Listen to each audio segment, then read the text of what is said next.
Shalom saudara-saudara, salam jumpa dalam kasih Tuhan Yesus Kristus. 2 hari yang lalu saya memberikan tanggapan atas cerita dari Pendeta Mel Atok, bagaimana dia mengatakan bahwa Pendeta Gilbert itu tidak sesat, tetapi beliau hanya jatuh saja. Nah, saya memberikan tanggapan dan kurang lebih ada 3 poin yang saya bahas di situ. Yang pertama adalah tentang pertemanan beliau, dan yang kedua adalah tentang beliau bersuara kepada para pejabat, ya seperti gubernur, wali kota, dan juga tentang contoh yang dia pakai, yakni Thomas dan juga Petrus. Dan saya sudah memberikan tanggapan, ya ada banyak sekali orang-orang yang WA kepada saya, bahkan juga beberapa pendeta dari GBI yang menghubungi saya. Mereka sudah menonton dan ada yang mengatakan bahwa harusnya beliau tidak perlu untuk menambahkan atau mengcounter apa yang sudah disampaikan oleh Pak Gilbert itu dengan mengatakan bahwa beliau itu bukannya sesat tetapi jatuh. Ini sama sekali tidak disetujui oleh kami GBI, karena kami GBI sendiri tidak menganut apa yang disampaikan oleh Pendeta Gilbert, bahwa Tuhannya orang Kristen sama, agama Kristen itu sama dengan agama yang lain, dan juga sorga versi Kristen itu tidak ada, atau sorganya orang Kristen dengan agama-agama yang lain itu sama. Nah, kami sendiri tidak setuju. Jadi saya kemarin menyimpan satu hal yang hari ini saya akan bahas, saudara-saudara, dan ini lebih bersifat doktrinal, karena apa yang disampaikan oleh Pendeta Mel Atok, dia mengatakan bahwa kalau ada 10 khotbah dan 9 khotbah itu benar, dan kalau 1 itu sesat, maka itu masuk dalam kategori tidak sesat. Nah, ini berbahaya, saudara-saudara. Ini ajaran Pendeta Mel Atok yang perlu saudara waspadai, karena ini berbahaya. Saya akan coba angkat dari sisi biblika, saudara-saudara, supaya kita semua boleh dengar, boleh belajar, dan kita bandingkan apa yang disampaikan oleh Pendeta Mel kira-kira cocok dengan Alkitab atau tidak. Ya, ada beberapa teman saya mengatakan, Pak Andre kan satu kota dengan beliau, nanti kira-kira kalau ketemu beliau bagaimana? Saya bilang saya menyampaikan kebenaran. Jadi saya tidak menyerang pribadi, tapi menyerang ajaran beliau. Sehingga kalau beliau mau tersinggung, ataupun juga jemaatnya, ataupun juga pengikut-pengikutnya yang mungkin berkenalan dengan saya, dan mereka pun juga tidak mau untuk yang namanya bersahabat atau berteman lagi, tidak apa-apa. Karena Paulus bilang dalam Galatia pasal 1 ayat yang ke-10, jadi bagaimana sekarang? Apakah aku lebih suka berkenan di hadapan Tuhan atau berkenan di hadapan manusia?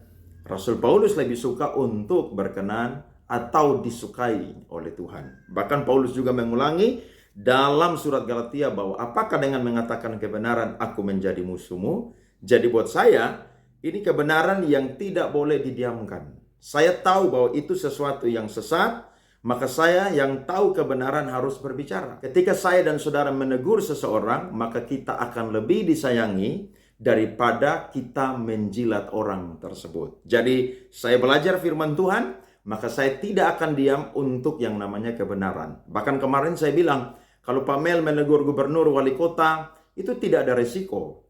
Justru saya ini yang penuh dengan resiko, karena menegur orang nomor 3 di kalangan Sinode Gereja Bethel Indonesia. Pendeta Gilbert Lumoindong adalah ketua misi dan penginjilan Sinode Gereja Bethel Indonesia. GBI sudah ada di 25 negara di Indonesia dan di 24 negara lainnya. Saudara bisa bayangkan, ini pemimpin teras Sinode GBI, saudara-saudara. Tapi kalau beliau berani berbicara di publik dan sudah dipublish, maka saya pun juga akan menanggapinya secara publik dan juga akan dipublish. Bahkan juga ini adalah hal doktrinal, bukan hal yang menyerang pribadi. Sehingga saya menyerang doktrinal yang sudah dibangun atau yang sudah diajarkan oleh Pendeta Gilbert, bahkan juga yang sudah di-counter, bahkan diperkuat dengan pendapat ajaran dari Pendeta Mel Atok. Ya, jadi buat saya tidak pernah cari aman, saya selalu bicara firman Tuhan, karena saya adalah hamba Kristus. Kalau kita lebih suka disukai oleh manusia,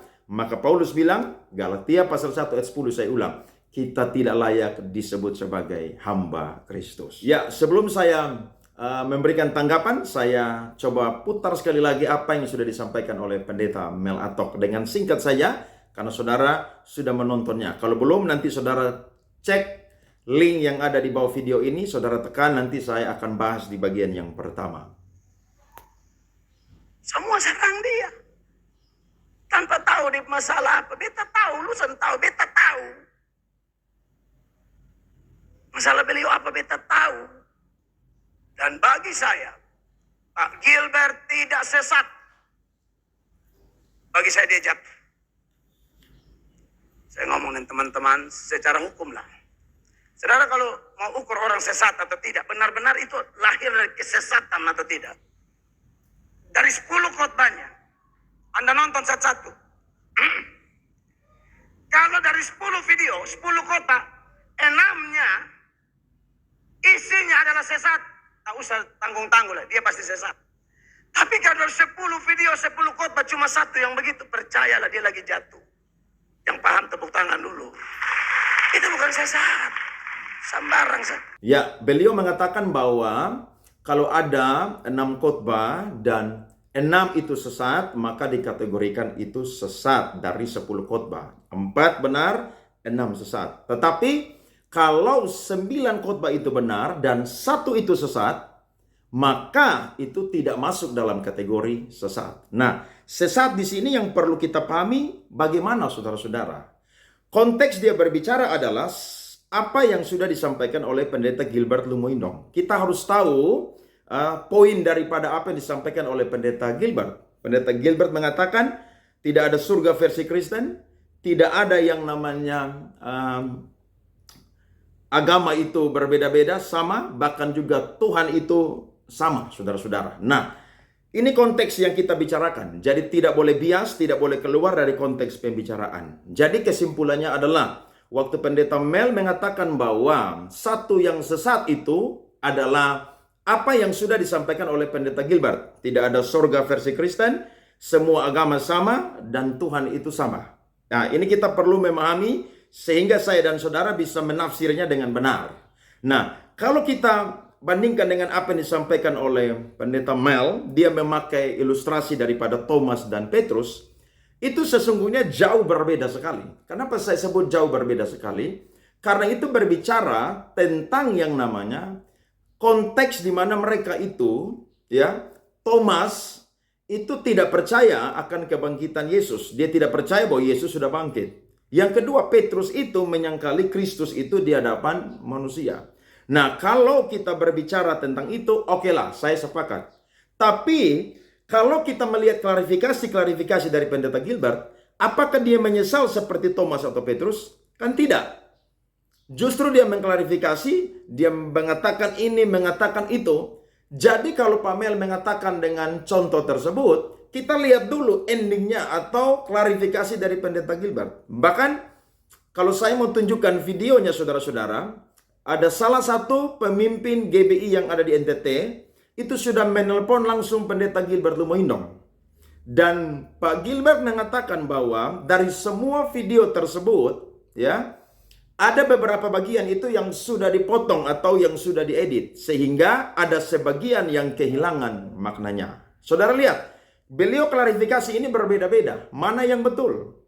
Itu yang saya katakan bahwa kalau memang kita salah, kita sudah mungkin dari awal startnya udah salah, saya rasa tidak ada gengsi-gengsi untuk minta maaf ya. Harus minta maaf karena kalau kita melakukan satu kebohongan, kebohongan itu akan menjadi 2, 2 itu menjadi 3, 3 akan menjadi 4 dan akhirnya itu sesuatu yang berbeda-beda saudara-saudara. Nah, ini yang saya protes ya. Ini yang saya waktu dikirimin video Pak Mel, wah ini saya perlu untuk menanggapi. Padahal dari Sinode sudah berbicara dengan saya untuk udah tahan sebentar, nggak usah komentar lagi. Tapi dengan perkataan Pak Mel, maka saya ambil sikap untuk membantah, menyanggah apa yang sudah disampaikan oleh Pak Mel. Bahwa ini sesuatu yang tidak alkitabiah.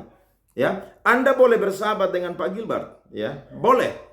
Tetapi dalam konteks bicara doktrinal, ya, ini sesuatu yang tidak boleh disembunyikan hanya karena sebagai seorang teman. Harus bicara dengan jujur. Justru ketika kita tidak menyampaikan apa yang sudah disampaikan oleh Pak Gilbert, ada berapa banyak orang yang berkomentar di video saya, yang membuat video-video yang lain. Mereka mengatakan bahwa berarti percuma aja orang menjadi Kristen dan orang itu keluar dari Kristen tidak sia-sia. Karena semua agama menyelamatkan. Tuhan sama, surga tidak ada versinya Kristen. Nah, ini sesuatu yang berbahaya, saudara-saudara. Jadi, lewat ini saya ingin mengcounter dengan memberikan 3 poin, saudara-saudara. Yang pertama adalah kebenaran itu utuh sifatnya. Tidak boleh ditambah, tidak boleh dikurangi. Saya akan berikan contoh, saudara-saudara, dari Kejadian pasalnya yang kedua. Alkitab berkata di ayat yang ke-15, Tuhan Allah mengambil manusia itu dan menempatkannya dalam Taman Eden untuk mengusahakan dan memelihara taman itu. Lalu Tuhan Allah memberi perintah ini kepada manusia, semua pohon dalam taman ini boleh kau makan buahnya dengan bebas. Tetapi pohon pengetahuan tentang yang baik dan yang jahat itu janganlah kau makan buahnya, sebab pada hari engkau memakannya pastilah engkau mati. Ini firman, perintah, aturan yang Tuhan beri. Ayat pasal yang ketiga, saudara, di situ iblis itu memakai ular untuk menjumpai Hawa yang ada di Taman Eden. Maka, saudara perhatikan, Kejadian pasal 3, firman Tuhan berkata ayat 1, adapun ular ialah yang paling cerdik dari segala binatang di darat yang dijadikan oleh Tuhan Allah. Ular itu berkata kepada perempuan itu, tentulah Allah berfirman, semua pohon dalam taman ini jangan kamu makan buahnya. Bukan? Saudara lihat, di sini iblis memakai ular dengan mengatakan bahwa semua pohon dalam taman ini jangan kamu makan buahnya. Saudara, lihat pasal yang kedua ayatnya yang ke-9. Lalu Tuhan Allah menumbuhkan berbagai-bagai pohon dari bumi yang menarik dan yang baik untuk dimakan buahnya, dan pohon kehidupan di tengah-tengah taman itu, serta pohon pengetahuan tentang yang baik dan yang jahat. Saudara perhatikan, Tuhan menyuruh untuk ya, saudara lihat ya, semua pohon itu boleh dimakan. Tetapi pohon pengetahuan tidak boleh dimakan. Jangankan makan, raba aja tidak boleh. Tetapi iblis, saudara, mengurangi firman Tuhan dengan berkata bahwa semua pohon di dalam taman ini jangan kamu makan. Saudara lihat ya, perbedaannya di sini. Kemudian lihat ayat yang kedua. Lalu sahut perempuan itu kepada ular itu, buah pohon-pohonan dalam taman ini boleh kami makan. Tetapi tentang buah pohon yang ada di tengah-tengah taman, Allah berfirman, jangan kamu makan ataupun raba buah itu, nanti kamu mati. Hawa menyampaikan firman. Tapi saudara lihat, sifat dari iblis adalah selalu mengurangi dan menambahi firman Tuhan. Saya baca ayat yang keempat. Tetapi ular itu berkata kepada perempuan itu, sekali-kali kamu tidak akan mati. Tetapi Allah mengetahui bahwa pada waktu kamu memakannya, matamu akan terbuka dan kamu akan menjadi sama seperti Allah, tahu tentang yang baik dan yang jahat. Lihat ayat 17 dari pasal yang kedua. Tetapi pohon pengetahuan tentang yang baik dan yang jahat itu janganlah kau makan buahnya, sebab pada hari engkau memakannya pastilah engkau mati. Tuhan bilang mati, tapi iblis bilang apa, saudara? Tidak mati. Nah, dari sini saudara saya memberikan poin yang pertama yang saya sudah bilang tadi. Kebenaran itu utuh sifatnya. Tidak boleh dikurangi, tidak boleh ditambahkan. Nah, kalau Pak Gilbert mengatakan tidak ada sorga versi Kristen, berarti dia sudah mengurangi, sudah menambahkan. Kalau Pak Gilbert mengatakan bahwa Tuhan semua agama itu sama termasuk Kristen, dia sudah yang namanya mengurangi dan menambahkan. Kalau dia mengatakan bahwa semua agama sama, Kristen sama dengan semua agama, ya bukan hanya di Indonesia, di seluruh dunia, agama yang begini banyak saudara-saudara, termasuk agama kafir pun juga, agama pagan pun juga saudara-saudara. Bukankah ini adalah apa yang dipakai oleh iblis untuk mengurangi dan menambahkan firman Tuhan? Saudara perlu perhatikan ini. Karena sifat dari iblis adalah selalu menghancurkan kebenaran yang utuh saudara-saudara. Dia bisa mengurangi dan juga bisa menambahkan. Contohnya, firman Tuhan berkata, jangan berzina. Tapi iblis berkata, gak apa-apa berzina. Enak kok berzina. Ya, tapi saudara-saudara, firman Tuhan mengatakan jangan berzina. Jangan mencuri. Tetapi iblis mengatakan mencuri aja karena kamu lapar. Saudara perhatikan, Makanya waktu Pak Mel mengatakan bahwa contohnya Thomas dengan Petrus, ini fatal saudara-saudara. Karena dia menyampaikan, dia berbicara dari sudut pandang hukum. Nah, yang Pak Gilbert katakan itu adalah Tuhan yang sama, Kristen tidak berbeda dengan agama yang lain, surga Kristen itu sama dengan agama yang lain. Nah, waktu dia klarifikasi, dia mengatakan begini. Pertanyaannya, kalau kita pakai satu kasus hukum, contohnya seorang mencuri, ya, ketika ditangkap oleh penegak hukum, maka dia ditanya, kenapa kamu ini mencuri? Maka dia mengatakan bahwa saya lapar sehingga saya mencuri. Pertanyaannya, yang ditindak adalah alasan dia atau perbuatan dia? Saya yakin yang ditindak adalah perbuatan dia, sekalipun dia itu punya alasan. Nah, Pak Gilbert mengatakan dalam podcast dengan anaknya, kalau kita masuk ke rumah orang, kita jangan bikin kacau rumah orang. Nah, itu alasan yang beliau pakai. Nah, dengan alasan tersebut, apakah kita mengiyakan, membenarkan apa yang sudah dia sampaikan di podcast bersama dengan Dr. Richard Lee? Kan tidak. Yang kita lihat adalah apa yang dia sudah sampaikan. Itu yang saya sudah bilang di video yang pertama. Ini ibarat film yang sudah selesai diputar. Ini ibarat permainan sepak bola yang sudah selesai dimainkan dan tidak bisa diulang lagi. Jadi, mau klarifikasi model apapun, Pak Mel mau bela Pak Gilbert model apapun, mau mengatakan apapun, jejak digital itu sudah membuktikan. Anda waktu berjumpa dengan Pak Gilbert harusnya Pak Mel itu menyatakan, Pak, minta maaf, saya tidak setuju dengan apa yang Pak sampaikan. Soal ini. Makanya harusnya waktu ketemu siap catatan, supaya tanya soal ini, dan sampaikan. Supaya tidak langsung buyar, saudara-saudara. Itu sesuatu yang, makanya saya bilang di video pertama saya, sangat disayangkan. Akhirnya apa? Blunderlah untuk Pak Mel.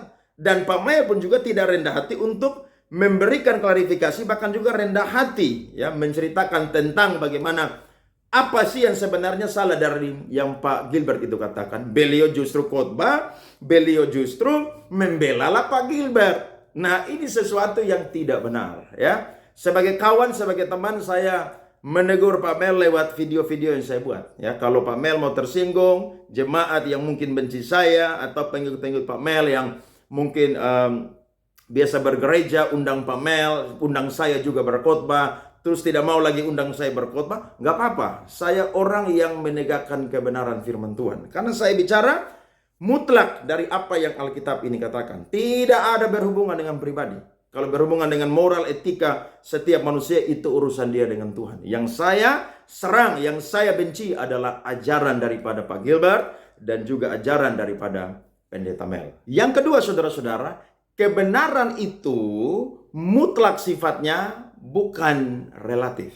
Nah, apa yang Pak Mel sampaikan bahwa kalau dari 9 khotbah itu benar dan 1 sesat, maka itu tidak masuk dalam kategori sesat. Nah, coba kita lihat dari apa yang Alkitab katakan. Saya coba angkat dari surat-suratnya Rasul Paulus yang ditujukan kepada jemaat-jemaat yang dia rintis. Yang pertama, dari jemaat Korintus. Kalau saudara mempelajari apa yang ada dalam surat Korintus, maka saudara akan menemukan ada satu ajaran filsafat Yunani di situ yang mengajarkan bahwa tidak akan adanya kebangkitan orang mati, atau tidak ada lagi yang namanya kebangkitan tubuh, ya. Setelah mati, maka jiwa dan tubuh dari manusia itu tidak ada lagi nasibnya. Nah, ini ajaran filsafat Yunani, saudara. Yang pertama, itu ajaran dari filsafat Yunani kuno yang mengatakan bahwa setelah manusia itu mati, maka tidak ada lagi pengharapan akan tubuhnya dan juga jiwanya. Kemudian ada ajaran filsafat Epikuros di situ, saudara-saudara, yang mengatakan bahwa ketika manusia mati, maka jiwa dan juga tubuhnya itu akan binasa. Tidak ada lagi nasib selanjutnya. Kenapa? Karena ada kesatuan antara tubuh dan juga jiwa. Yang ketiga adalah adanya filsafat Stoa di situ, saudara. Filsafat Stoa itu mengatakan hanya orang-orang yang dianggap suci dalam budaya tradisi agama Yunani Helenisme, yang ketika mereka mati, maka tubuh mereka itu binasa. Tetapi jiwa mereka itu akan bertahan dalam beberapa tahun atau beberapa abad. Tetapi setelah itu jiwa mereka pun juga akan binasa. Jadi kesimpulannya adalah, 3 ajaran filsafat ini, saudara, bertolak belakang dengan apa yang sudah disampaikan oleh Injil. Bahwa kebangkitan orang mati, kebangkitan tubuh itu akan dialami oleh orang-orang yang mati di dalam Tuhan. Sehingga waktu orang-orang yang mati di dalam Tuhan, mereka mati tidak selesai. Tapi akan ada kehidupan selanjutnya, yakni apa? Tubuh mereka yang fana itu diganti dengan tubuh kemuliaan atau tubuh sorgawi. Jiwa mereka yang harusnya kekal di binasa di neraka, itu akan mengalami keselamatan di sorga, bahkan langit dan bumi yang baru bersama dengan Kristus. Nah, ajaran ini meracuni beberapa jemaat Korintus, sehingga di dalam gereja Korintus terjadi kekacauan. Nah, Paulus tidak mau ajaran ini meracuni. Saudara lihat, ini cuma satu ajaran loh. Cuma satu ajaran. Tetapi ajaran ini, saudara, meracuni jemaat Korintus. Nah, pertanyaannya adalah, apakah ketika saudara mau membunuh seseorang, saudara perlu racun satu gelas, saudara-saudara? Kan tidak. Saudara mau membunuh seseorang, saudara hanya butuh racun itu cuma setetes saja, saudara. Dan ketika racun itu, saudara, menyebar ke dalam minuman atau makanan kita taruh, maka itu, saudara, akan membunuh seseorang yang ketika dia meminum dan juga memakannya. Tidak heran, saya pakai perkataannya Paulus waktu dia bilang kepada Timotius, ajaran sesat itu sama seperti penyakit kanker yang akan cepat menyebar. Tidak heran, apa yang Paulus tulis ini, saudara, dikanonisasi sehingga menjadi bacaan buat saya dan saudara bahwa sekalipun ajaran itu hanya satu, tapi kalau itu sesat, maka dia akan meruntuhkan semua ajaran yang sudah benar, saudara-saudara. Maka ini tidak boleh dipermainkan. Itu contoh yang pertama. Yang kedua adalah jemaat Galatia. Saya pakai contoh. Jemaat Galatia adalah jemaat-jemaat yang mudah sekali berbalik dari Injil. Padahal Paulus sudah mengajar mereka. Nah, mereka disusupi oleh pengajar-pengajar orang Yahudi yang mengatakan bahwa keselamatan itu tidak hanya cukup percaya kepada Yesus Kristus. Bukan hanya modalnya iman saja, tetapi harus ditambah dengan yang namanya sunat. Jadi sunat pun juga adalah salah satu lambang dari keselamatan. Sehingga tradisi keagamaan itu menjadi sarana keselamatan bagi manusia. Nah, Paulus bilang, kalau ada yang ngajar model seperti demikian, maka terkutuklah dia. Atau dia dianatema, saudara-saudara. Bahkan juga sekalipun dia adalah seorang malaikat, maka dia pun juga dianatema oleh Rasul Paulus. Rasul Paulus punya hak, karena kerasulan dia itu dia dapatkan dari Kristus. Bahkan dialah yang melayani sehingga jemaat Galatia ini, saudara, boleh mengenal Kristus. Jadi saudara perhatikan, hanya satu ajaran tentang yang namanya sunat, saudara-saudara. Tetapi itu tidak boleh, ya. 10 ajaran, saudara, harus yang namanya mutlak. Tidak boleh ada relatif, saudara-saudara. Tidak boleh. Karena kalau satu salah, saudara, itu fatal, saudara. Itu akan salah semua. Saya kasih contoh. Saya ini orang musik. Saya main musik sudah 24 tahun. Saya ngajar piano, saudara, sudah 17 tahun. Dan saya mau bilang, di dalam musik akan keluar satu hasil yang enak didengar, saudara, ketika adanya harmonisasi antara satu dengan yang lain. Nah, bagaimana terciptanya harmonisasi? Di situ ada chord yang benar. Di situ ada improvisasi yang tidak boleh tabrak dengan chord dasarnya. Di situ pun juga ada ritme yang benar. Di situ pun juga, saudara, ada melodi, saudara-saudara, yang dibangun dengan aturan-aturan improvisasi yang tidak keluar dari mode-mode atau modes-modes tersebut. Bahkan lain sebagainya. Nah, dari sekian pemain yang ada, satu saja yang salah, saudara, maka musik itu tidak lagi menjadi harmoni. Kenapa? Karena satu aja yang salah.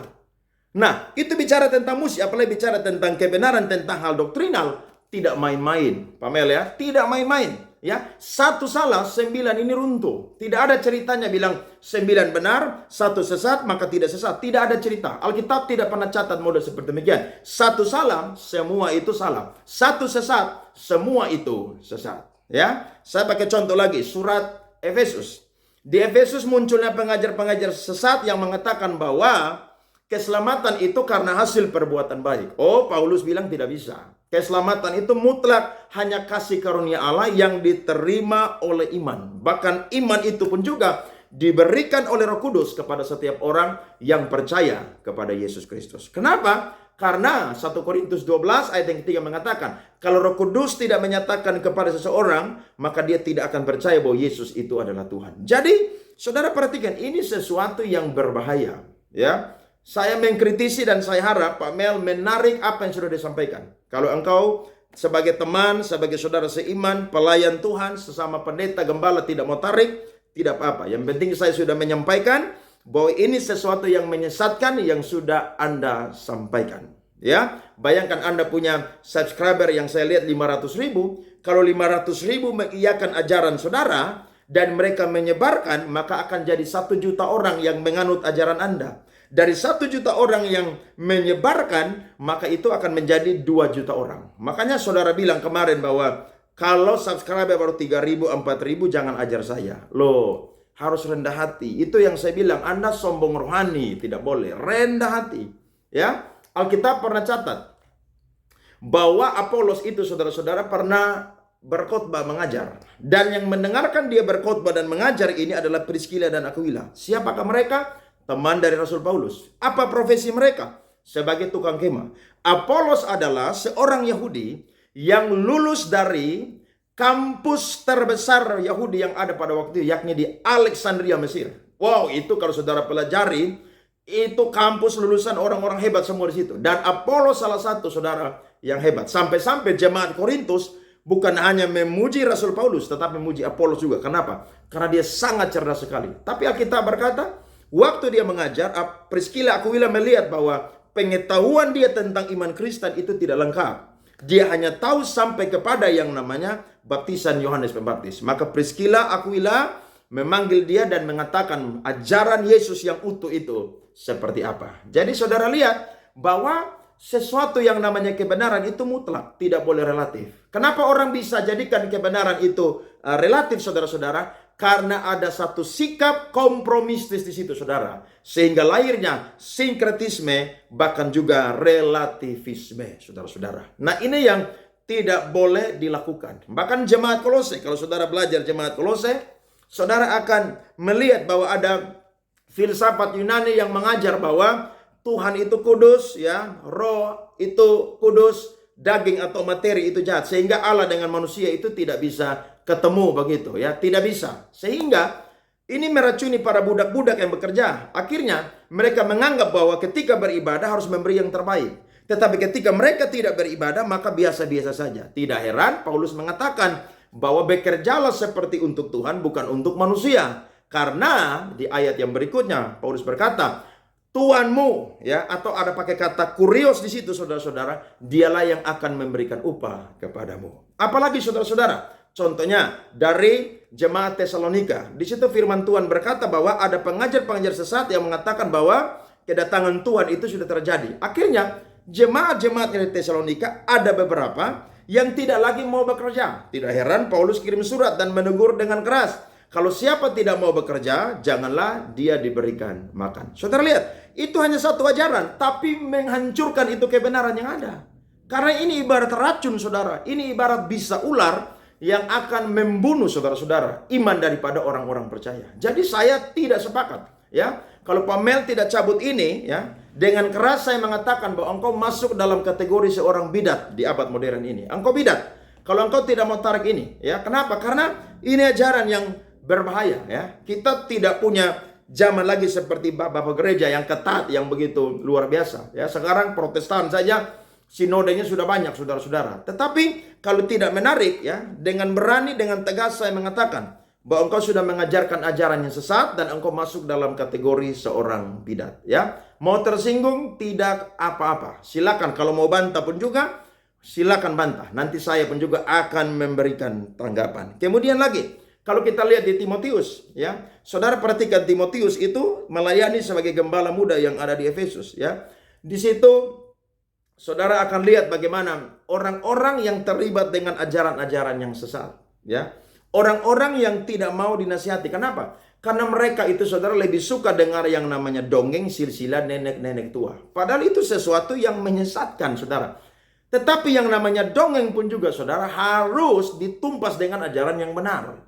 Ya, bahkan saudara kalau belajar lagi, saudara, di surat Filipi, saudara akan menemukan bagaimana ajaran sesat yang begitu banyak, saudara-saudara, ya, meracuni, ya, yang menaruh kepercayaan kepada hal-hal lahiriah, yakni apa? sunat. Sehingga Paulus bilang begini, saya orang Yahudi asli, saya orang Ibrani asli, saya suku Benyamin, disunat pada hari ke-8, saya menaati semua hukum Taurat, adat istiadat, bahkan aku adalah penganiaya jemaat. Tetapi saudara lihat, dia mengatakan ketika dia mengenal Kristus, maka semua itu dia anggap rugi, bahkan menganggapnya sampah. Apalagi saudara-saudara, kalau kita melihat firman Tuhan, kita akan menemukan Paulus mengirim surat kepada Titus yang ada di Kreta untuk mengajarkan orang-orang tua di sana supaya mereka hidup sopan dan lain sebagainya. Jadi, kebenaran itu saudara mutlak. Benar adanya bukan relatif. Orang bisa jadikan kebenaran itu relatif karena ada sikap kompromi di situ. Dan yang ketiga dari saya,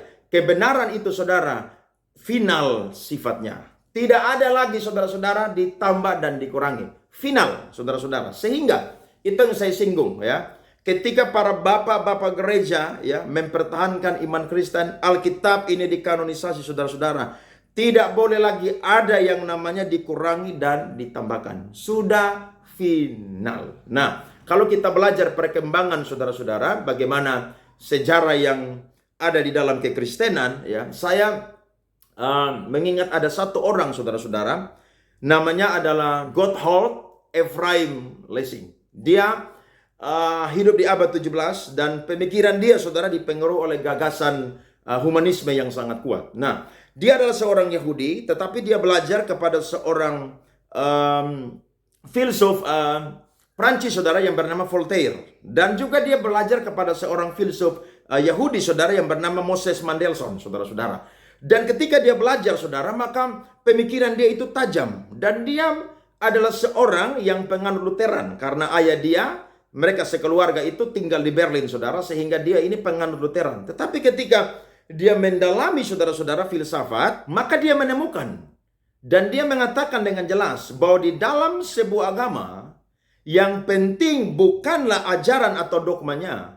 Tetapi yang paling penting adalah etikanya. Sehingga saudara-saudara di akhir dari karyanya, dia pernah membuat satu karya sandiwara atau drama. Dan karya ini saudara dia namakan adalah Nathan der Weise atau Nathan yang berhikmat. Nah, pada zaman itu saudara-saudara, orang-orang Yahudi, orang-orang Islam, orang-orang Kristen, dan agama-agama semua saudara yang ada di Yerusalem saudara, setelah direbut oleh salah satu pemimpin saudara pada waktu itu dari tentara perang salib saudara-saudara, akhirnya dia pakai latar belakang ini saudara-saudara dengan menggambarkan agama itu seperti sebuah cincin. Dia membagi peran mereka masing-masing dan dia memberikan satu pertanyaan kepada Nathan yang adalah perwakilan dari orang Yahudi. Dia mengatakan bahwa dari semua agama,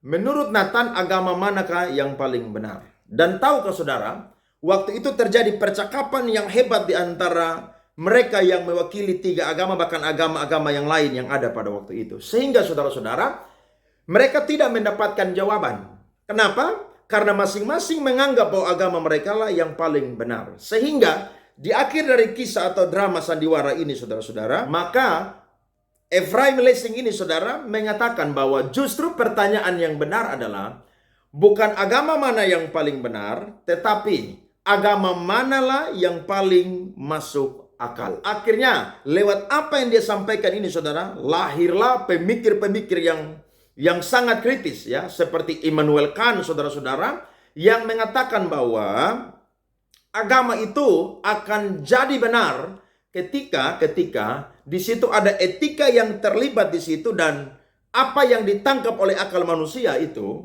adalah sesuatu yang kalau bisa dibuktikan, maka itulah agama yang benar. Nah, saudara-saudara, lewat apa yang diperbuat ini, maka akhirnya orang menunjukkan bahwa dengan bersikap humanisme atau punya etika moral yang baik, maka agama itu tidak penting. Ajaran itu tidak penting. Dogma itu tidak penting. Saudara lihat, ini berbahaya saudara-saudara. Nah, apa sih perbedaan dari kekristenan dengan agama-agama lain yang ada di seluruh dunia?